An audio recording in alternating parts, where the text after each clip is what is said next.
Jake Martinez opened his eyes slowly. The lights above him were too bright. His head felt heavy and his mouth was dry. He tried to sit up, but his body felt weak. Where was he? The room looked like a medical bay. White walls, beeping machines, and the smell of clean air. Jake looked around and saw he was lying on a medical bed. Tubes were connected to his arm. A screen next to him showed his heart rate and other body signals. "Hello, Jake Martinez," a calm voice said. It was the station's computer. "You have been asleep for 3 weeks. How do you feel?" Jake tried to speak but only made a rough sound. His throat was sore. He cleared it and tried again. "What happened to me?" "You had a bad reaction to the air on the planet below. Your body could not handle the gases there. We had to put you to sleep so your body could heal." Jake remembered now. He was part of a research team studying a new planet called Kepler 442b. They had a space station orbiting the planet. He was an engineer, fixing things and helping with experiments. The last thing he remembered was going down to the planet's surface with some other people. "Where is everyone else?" Jake asked. There was a pause. The computer's voice seemed different when it spoke again. "There was an emergency. A large solar storm hit the station 3 days after your accident. It damaged many important systems. All other human crew members left on the emergency ships." Jake felt cold suddenly. "All of them?" "They all left?" "Yes, the storm damaged life support systems. It was not safe for so many people to stay. You could not be moved because of your medical condition." Jake sat up slowly. His head spun, but he felt better than before. "So I'm alone?" "Not completely alone. Researcher Zeth remained on the station. He volunteered to stay and watch over you during your recovery." Jake knew Zeth. He was one of the alien researchers working with the human team. Zeth was from a species called Krillians. They looked like very tall humans but had blue-gray skin and were much stronger. Zeth was about 8 feet tall and had been friendly to work with. "Where is Zeth now?" Jake asked. "He is in the main lab." "Should I call him?" "Yes, please." Jake got out of bed carefully. His legs felt shaky, but they held him up. He pulled out the tubes from his arm and looked for clothes. His old clothes were dirty, so he found a clean jumpsuit from a closet. A few minutes later, the door opened. Zeth walked in, and Jake was surprised by how he looked. Zeth's skin was darker than before, more purple than blue-gray. His eyes seemed brighter too, but the biggest change was how he moved. Before, Zeth had been calm and careful. Now he seemed nervous and kept looking around the room. "Jake," Zeth said in his deep voice, "you are awake. This is good." Zeth spoke English well, but with an accent that made his words sound musical. "Zeth, thank you for staying. The computer told me everyone else left." Zeth nodded, but did not look directly at Jake. "The storm was bad. The humans needed to leave quickly. I could not leave you alone." Jake noticed Zeth's hands were shaking slightly. "Are you okay?" "You look different." Zeth was quiet for a moment. Then he said, "I need to tell you something important. My body is changing. It happens to my people every 7 years. We call it the breeding time." "Breeding time?" Jake did not understand. "Yes. For several months, my body and mind will be different. I will be stronger, but also more difficult to control. It is natural for my species, but it can be dangerous." Jake felt worry growing in his stomach. "Dangerous how?" "I may become angry easily. I may not think clearly. My people usually go to special medical places during this time, or we stay with our families who know how to help us. But I am alone here, far from my home." Jake looked at Zeth's large frame and strong muscles. If Zeth became dangerous, Jake would not be able to stop him. "How long does this last?" 6 months, maybe more." "And when did it start?" Zeth looked uncomfortable. 2 weeks ago." Jake's worry grew stronger. "Is there medicine that can help you?" "Some medicines exist, but they are not on this station. They are made for my species only." Jake walked to the window and looked out at space. Stars filled the darkness, and the planet Kepler 442b hung below them like a green and blue ball. "When will rescue ships come?" "My people know I am here. They will come when the storm effects end and they can travel safely again. But that will be 5 or 6 months." Jake turned back to Zeth. The alien was standing very still, but Jake could see tension in his body, like he was holding back some powerful force. "Zeth, I need to understand this better. What exactly happens during your breeding time?" Zeth was quiet for a long moment. "My body produces chemicals that make me want to fight, to prove I am strong. My mind becomes focused on showing I am worthy to create offspring. In the wild, my ancestors would compete with others of our kind. They would fight and solve difficult problems and show their strength. And if you can't do these things, then the chemicals build up and I become sick. My mind breaks. I could hurt myself or others without meaning to. Jake understood now why Zeth looked so nervous. They were both trapped on a damaged space station. Zeth was going through something like a very intense form of seasonal behavior that could make him dangerous. And Jake was the only other living thing around. What do we do? Jake asked. Zeth looked directly at Jake for the first time since entering the room.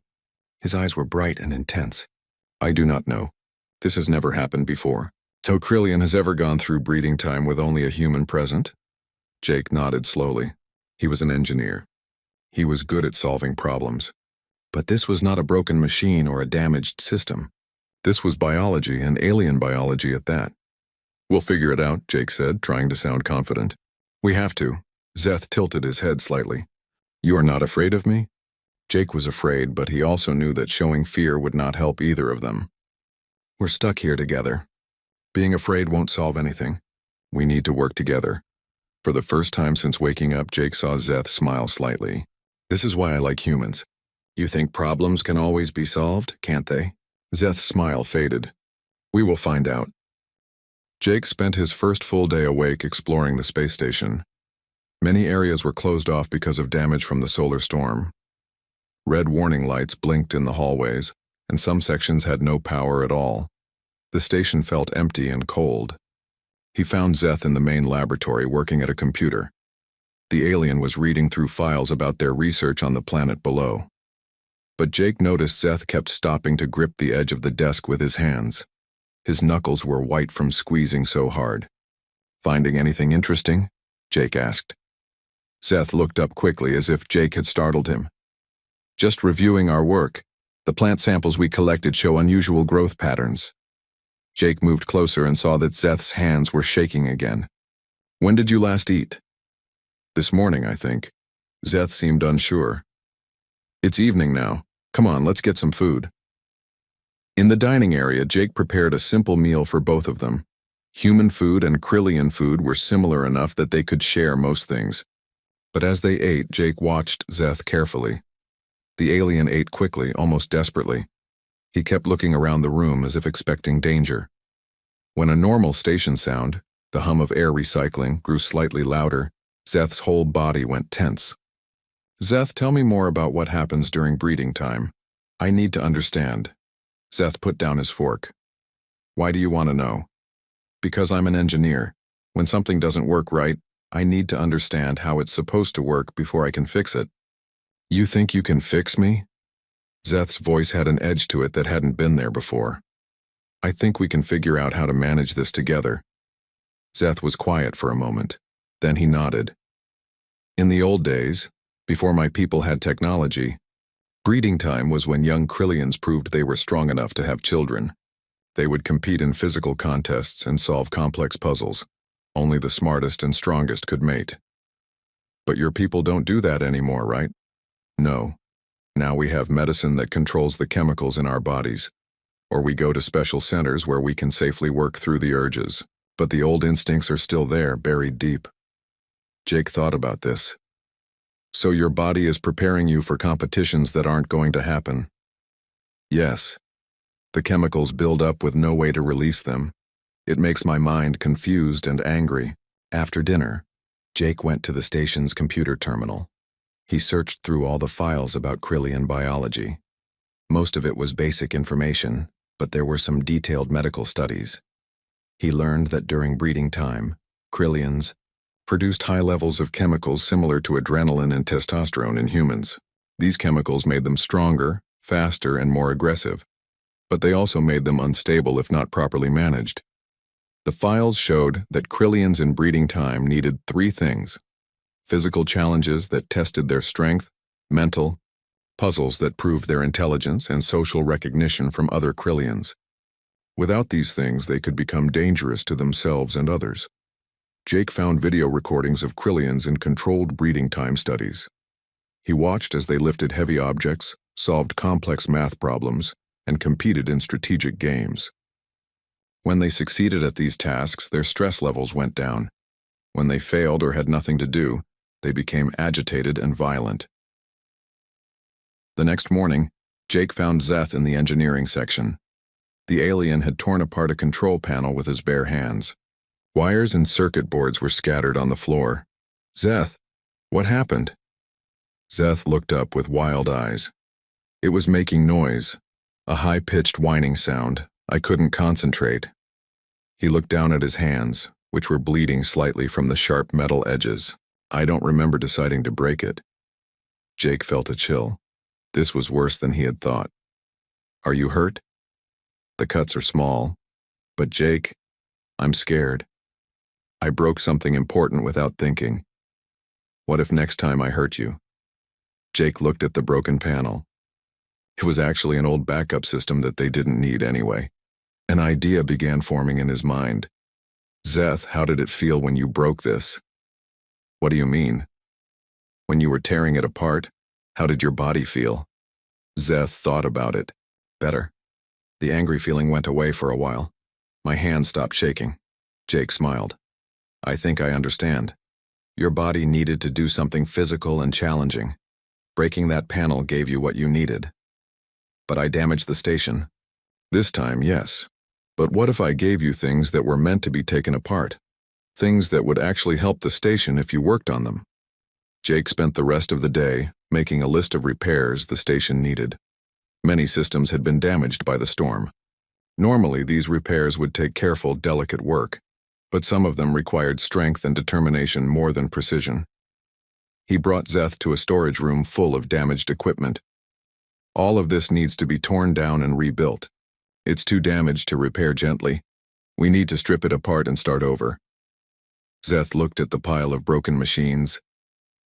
"You want me to destroy these?" "I want you to tear them apart so we can salvage the good parts and rebuild them into something useful." For the next several hours, Jake watched as Zeth systematically dismantled the damaged equipment. The alien worked with intense focus, using his strength to bend metal and tear apart components that would have taken Jake hours to remove with tools. But more importantly, Zeth seemed calmer. His hands stopped shaking. His eyes lost that wild look. He even hummed softly while he worked, something Jake had never heard him do before. "This feels good," Zeth said as he separated valuable metals from worthless parts. "My mind feels clearer." "Physical challenges," Jake said. "Your body needed something to overcome." That evening, Jake introduced mental challenges too. He found complex mathematical problems in the station's educational database and asked Zeth to solve them. Then he created logic puzzles using spare parts from the engineering section. Zeth attacked these mental challenges with the same intensity he had shown with the physical work. Jake could see the alien's satisfaction each time he solved a difficult problem. "You're feeling better, aren't you?" Jake asked. "Much better. It's like my mind was full of static before and now it's clearing up." Jake nodded. "I think I'm starting to understand how to help you through this. Your brain needs to prove itself, just like your ancestors did. We just need to create the right kinds of challenges. You really think this will work?" Jake looked at Zeth, who seemed more like his old self than he had since Jake woke up. "I think we have a chance, but we're going to need a lot more challenges. This is just the beginning." Zeth smiled, and for the first time since this all started, Jake felt hopeful. Maybe they could get through this after all. Maybe human adaptability and alien biology could work together instead of against each other. But Jake also knew that what they had experienced so far was just the early stage of Zeth's breeding time. According to the files he had read, things would get much harder before they got better. Still, they had made progress. They had found a way to help Zeth's symptoms.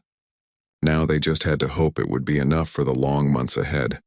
2 weeks passed, and Jake developed a daily routine with Zeth.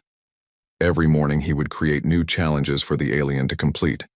Some were physical, moving heavy equipment, repairing damaged sections of the station, or building new structures from salvaged parts. Others were mental, complex puzzles, mathematical problems, or strategic games that Jake invented. The system seemed to work. When Zeth had challenges to complete, he remained calm and focused. But Jake noticed that the challenges needed to become harder each day. What satisfied Zeth yesterday would not be enough today. "I need more," Zeth said one morning after finishing a puzzle that had taken him 3 hours the day before. Today he solved it in 30 minutes. My mind feels hungry, Jake understood. It was like Zeth's brain was growing stronger and needed bigger tests to feel satisfied. Jake spent more and more time each day creating new challenges, studying what worked and what didn't. He also noticed other changes in Zeth. The alien had grown even taller, now reaching almost 9 feet. His muscles were larger and his skin had turned a deep purple color. Most importantly, Zeth had started looking to Jake for approval after completing each task. Did I do well? Zeth would ask after solving a problem or finishing a repair. Yes, very well, Jake would answer, and he could see Zeth relax when he heard those words. Jake realized something important was happening. In Krillian society, other members of the species would judge whether someone in breeding time was performing well. Since there were no other Krillians around, Zeth was treating Jake as that judge. This worried Jake. According to his research, Krillians formed strong bonds with anyone who helped them through breeding time. These bonds lasted for life and were deeper than friendship. Jake wasn't sure he was ready for that kind of responsibility, but he also saw that Zeth needed this connection. Without approval and recognition, the alien became anxious and unstable, so Jake continued to praise Zeth's successes and guide him toward new challenges. One day, while Zeth was working on rebuilding a damaged water recycling system, Jake noticed something concerning. The alien had been working for 6 hours straight without rest. His movements were becoming sloppy and he had made several small mistakes. Zeth, you should take a break. Zeth looked up with tired eyes. No, I need to finish this. You gave me this task and I must complete it. It's okay to rest. The work will still be here tomorrow. You don't understand, Zeth said, his voice getting louder. If I don't finish, if I'm not good enough, you will. He stopped talking and looked confused. I will what? I don't know. My instincts say you will reject me. Choose someone else. But that doesn't make sense because there is no one else here. Jake realized that Zeth's biological programming was designed for competition with other Krillians. His brain was treating every task as a test that would determine his worth compared to rivals who didn't exist. Zeth, listen to me. You are not competing with anyone. There is no one else here for me to choose instead of you. We are partners working together. Zeth stared at Jake for a long moment. Then his shoulders relaxed. Partners? Yes, we're both trying to survive until rescue comes. I need you to help maintain the station, and you need me to help you through your breeding time. We're a team. This seemed to calm Zeth's anxiety, but it also created a new problem. Zeth began following Jake everywhere. When Jake went to eat, Zeth came too. When Jake went to sleep, Zeth would sit outside his room. When Jake worked on his own projects, Zeth would watch and ask if he could help. At first, Jake found this annoying. He was used to working alone and having privacy, but he also understood that Zeth was dealing with powerful biological forces. The alien wasn't choosing to be clingy. His instincts were telling him to stay close to his partner. Jake decided to use this to their advantage. He began creating challenges that required both of them to work together. They rebuilt damaged sections of the station as a team, with Jake providing technical knowledge and Zeth providing strength. They solved complex engineering problems together, combining human creativity with Krillian determination. These joint projects seemed to satisfy Zeth even more than solo challenges. The alien would beam with pride when they completed something difficult together. Jake found himself enjoying the partnership too. Zeth was incredibly smart and strong, and they accomplished things that neither could have done alone. But Jake also noticed that Zeth was becoming possessive. When Jake talked to the station's computer, Zeth would sometimes interrupt and answer questions himself. When Jake mentioned the possibility of rescue ships arriving, Zeth would become quiet and moody. One evening, Jake was reviewing their supply situation when Zeth sat down next to him. Jake, when my people come to rescue us, will you come with me to my homeworld? Jake looked up from his calculations. I don't know. That would depend on a lot of things. Like what? Like whether the human government wants me to go. Like whether your people would welcome a human visitor. Like whether I would be useful there. Zeth was quiet for a moment. You would be useful. You understand my people better than any human ever has. You helped me when no one else could. Jake could hear something intense in Zeth's voice. Zeth, you need to remember that this situation is temporary. Once we're rescued, our lives will go back to normal. Normal? Zeth stood up suddenly. This is not normal for you? Working together, solving problems together, depending on each other? Jake realized he had said the wrong thing. That's not what I meant.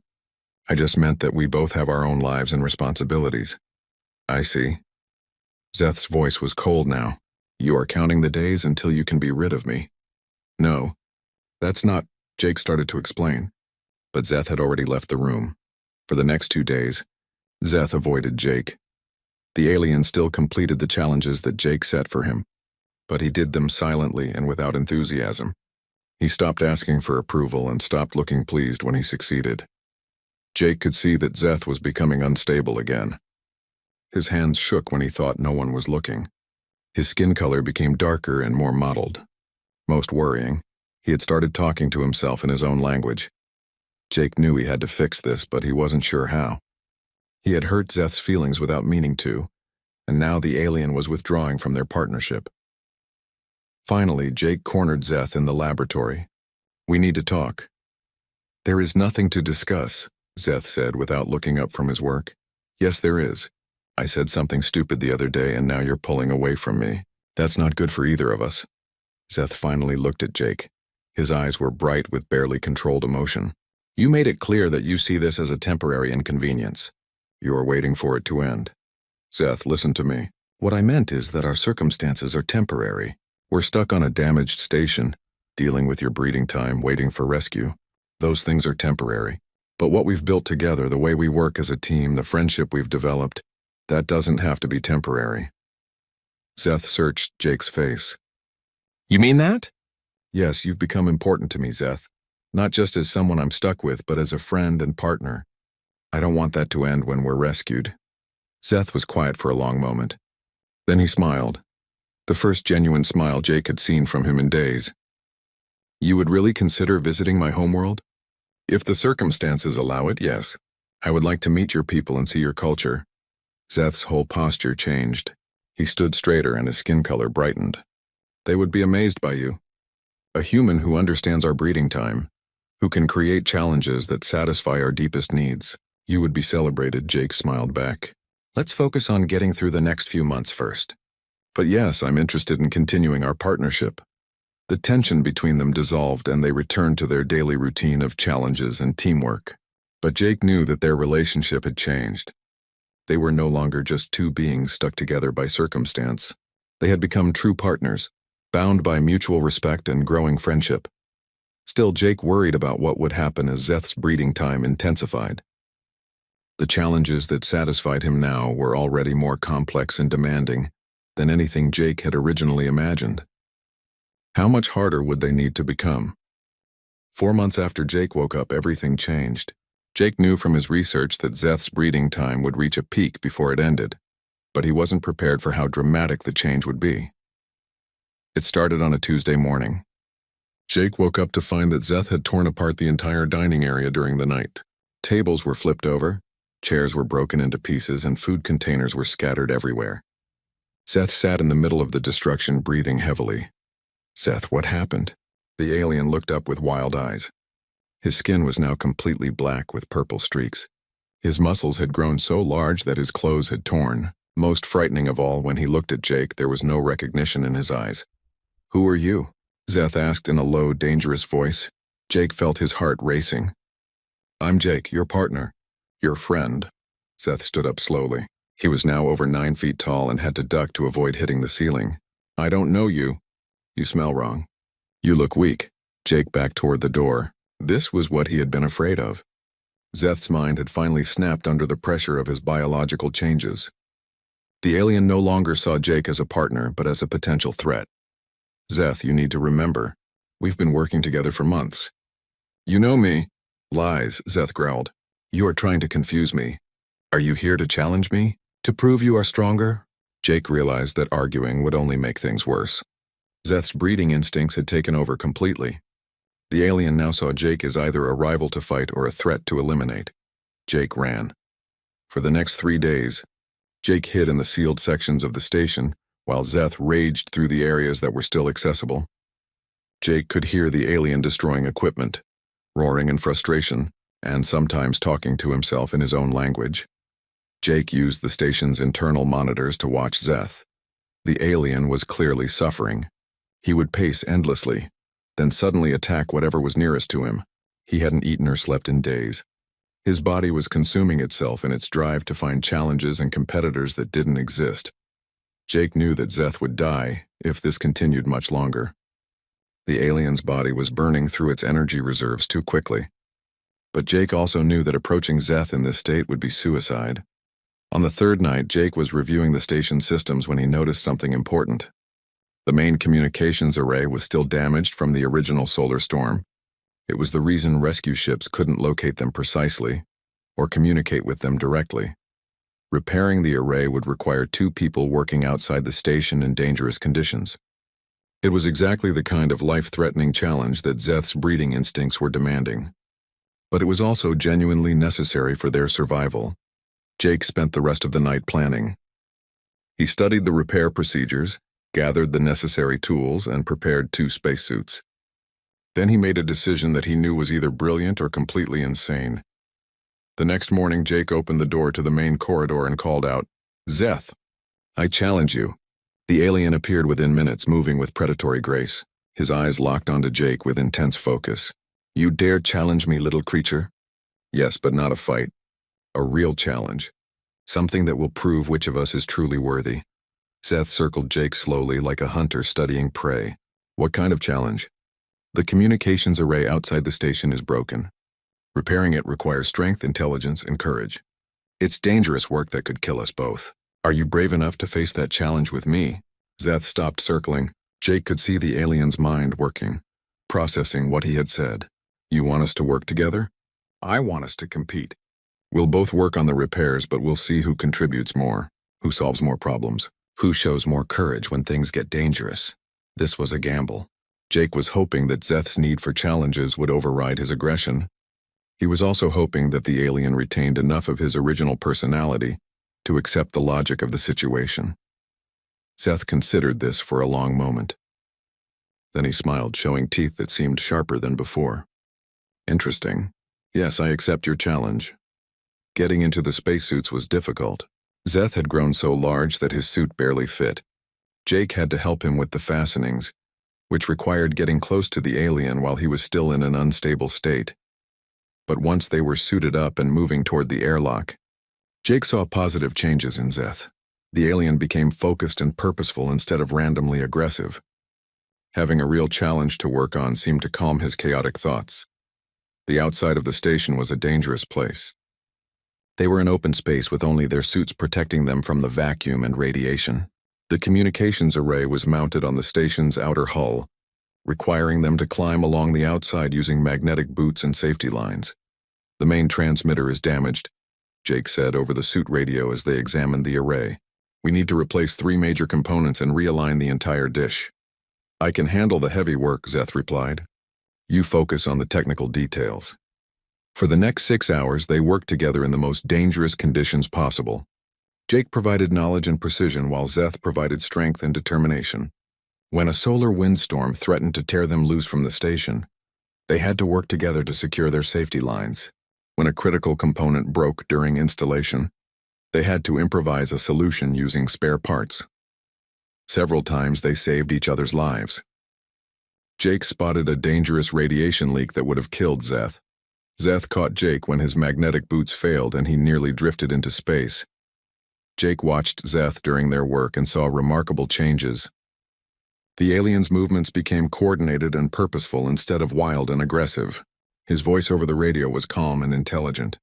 Most importantly, he began working with Jake instead of competing against him. "Jake," Zeth said as they aligned the final component, "this is what I needed. A real challenge. Something that matters. You're feeling better?" "Much better. My mind is clear for the first time in weeks." As they completed the repairs, Jake realized that something fundamental had changed in their relationship. They had faced genuine danger together and depended on each other for survival. The trust and cooperation required for their work had bonded them in a way that no artificial challenge could have achieved. "Communications array online," the station's computer announced as they returned to the airlock. "Signal strength at full capacity." Zeth removed his helmet and looked at Jake. His skin color had returned to the normal blue-gray, and his eyes were clear and intelligent again. "Thank you," he said simply. "For what?" "For finding a way to help me when I couldn't help myself. For risking your life to give me what I needed, Jake smiled. We're partners, remember? That's what partners do. As they cleaned up and prepared to rest, Jake noticed that Zeth seemed different than he had before the crisis. Calmer, more settled, like some deep tension had finally been released. Zeth, how do you feel now? Really? The alien considered the question carefully. Complete. For the first time since my breeding time began, I feel like myself again. Not hungry, not angry, not confused, just me. Jake hoped this meant the worst was over. They had survived Zeth's most dangerous phase and completed a task that would help ensure their rescue.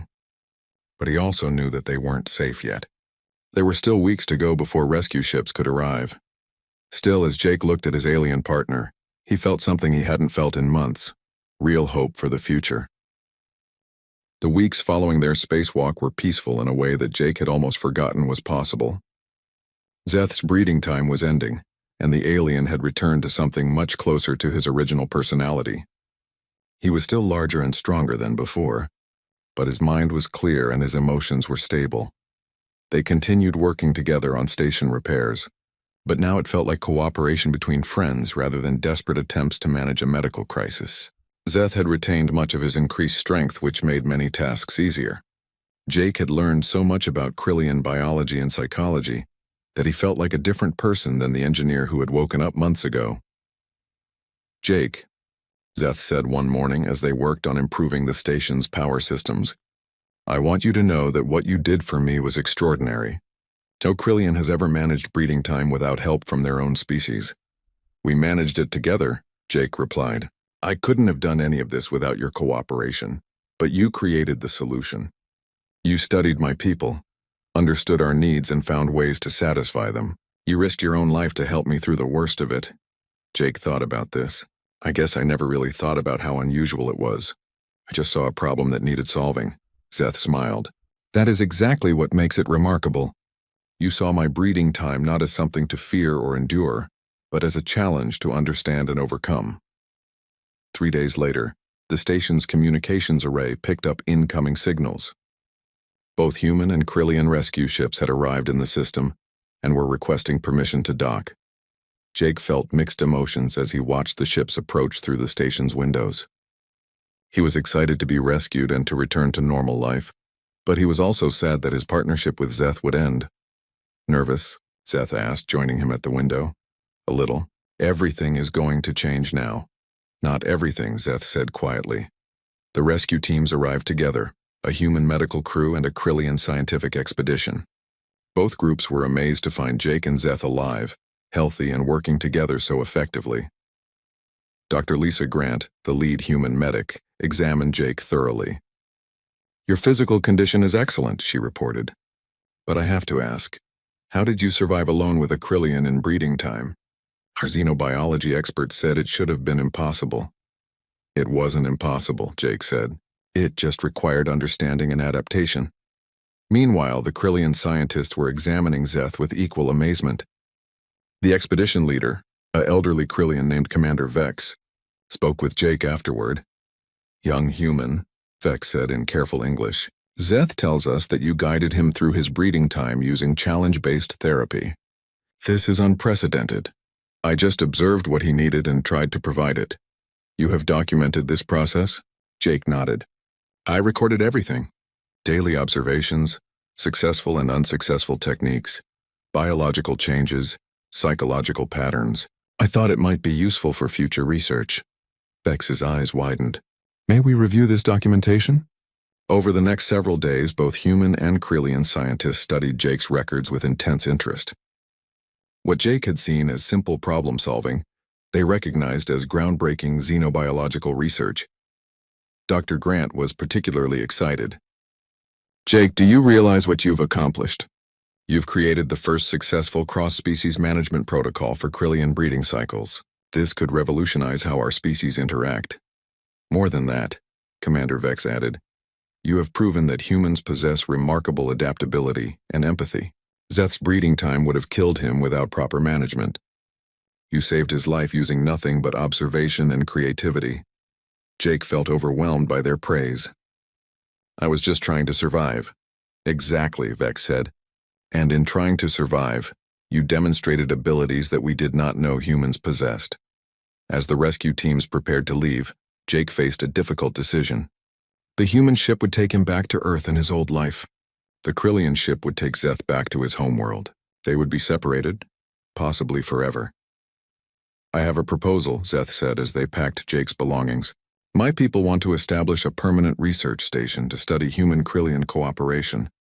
They want you to lead the human side of the project. Jake looked up from his packing. Seriously? They are offering you a position as the first human-Krillian cooperation specialist. You would spend time on both our worlds, training others in the techniques you developed and researching new ways our species can work together.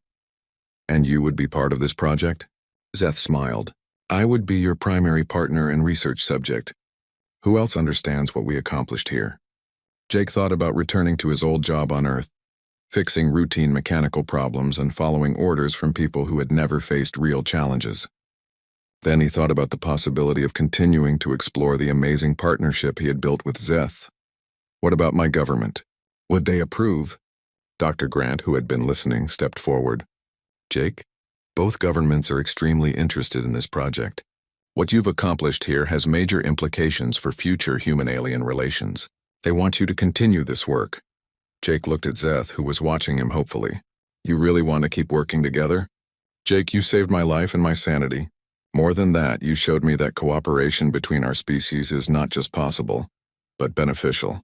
I cannot imagine doing this work with anyone else. Jake made his decision. Yes, I want to continue our partnership.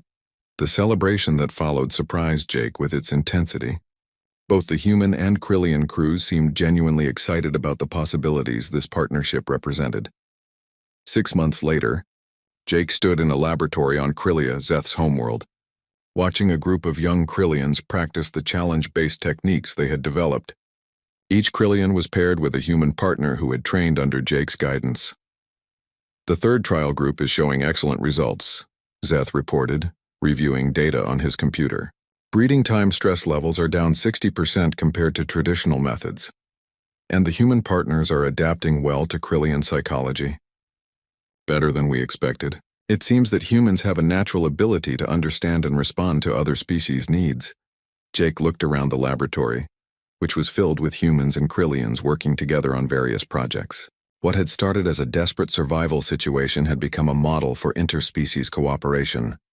Zeth, do you ever regret what happened on the station? The crisis, the danger, all of it? Zeth considered the question seriously. No.